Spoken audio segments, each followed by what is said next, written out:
Who do you know that you can compare yourself to? That's easy. You. Yesterday.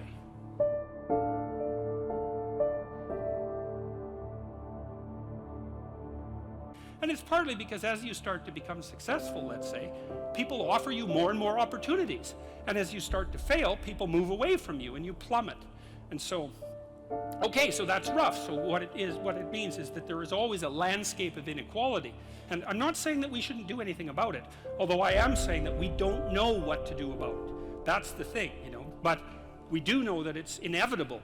And we also know that we don't know how to regulate it.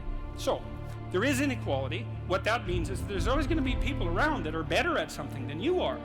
And that's a problem, because you can get jealous and you can get bitter and you can get resentful, and worse, you can get hopeless, you know, because you look like I have this friend of mine. He told me something so funny. He was decrying his lack of success in the world, and he compared himself to his roommate.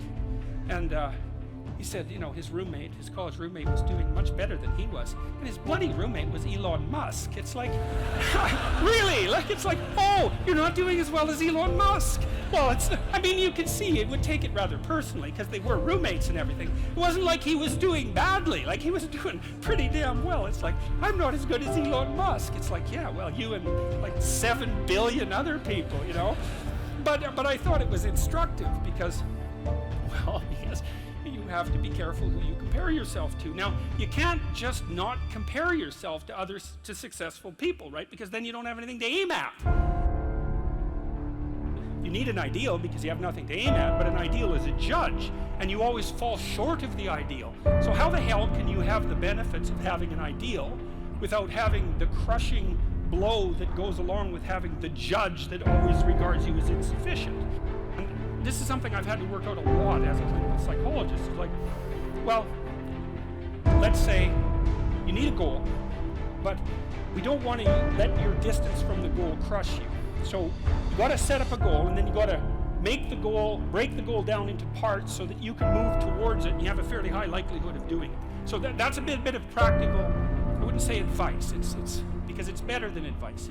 It's some practical knowledge about how to go about achieving an aim. Set a high aim, but differentiate it down so you know what the next step is, and then make the next step difficult enough so you have to push yourself past where you are, but also provide yourself with a reasonable probability of success.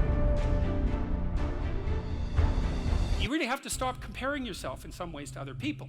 And the reason for that is that the particularities of your life are so idiosyncratic that there isn't anyone really all that much like you, you know, because the details of your life happen to matter.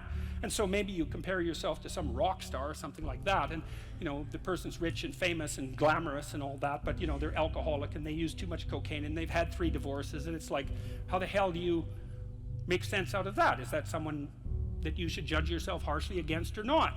The answer is you don't know, because you don't know all the details of their lives. And who do you know that you can compare yourself to? That's easy. You. Yesterday. So here's a good goal. It's something like, well, aim high.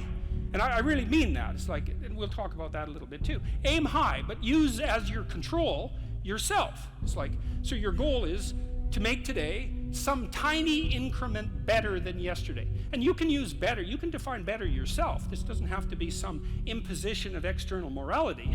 You know where you're weak and insufficient and where you could improve. Think, okay, well, this is what I'm like yesterday. If I did this little thing, things would be just an increment better.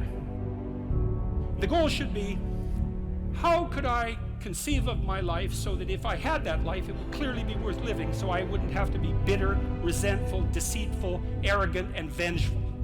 Like, that's sort of the bottom line, right? Because that's what endless failure does to you. It's not good. And that's what life without purpose and a goal does to you as well, because life is very hard. So you think, okay, well, I need to adopt a mode of being that would justify my suffering. And you can ask yourself that question. What would make this worthwhile? I quote Nietzsche, I think, in that chapter. He said, "He who has a why can bear almost any how." That's a lovely line, man. I mean, it's a lovely line.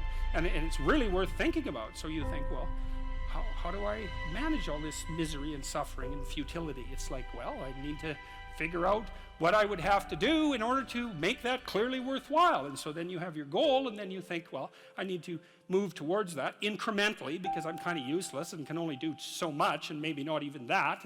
But all I have to do is be a little bit better than my miserable self yesterday. And that'll propel you forward very rapidly. And you can succeed at it, which is also really lovely, because why not set yourself up for success?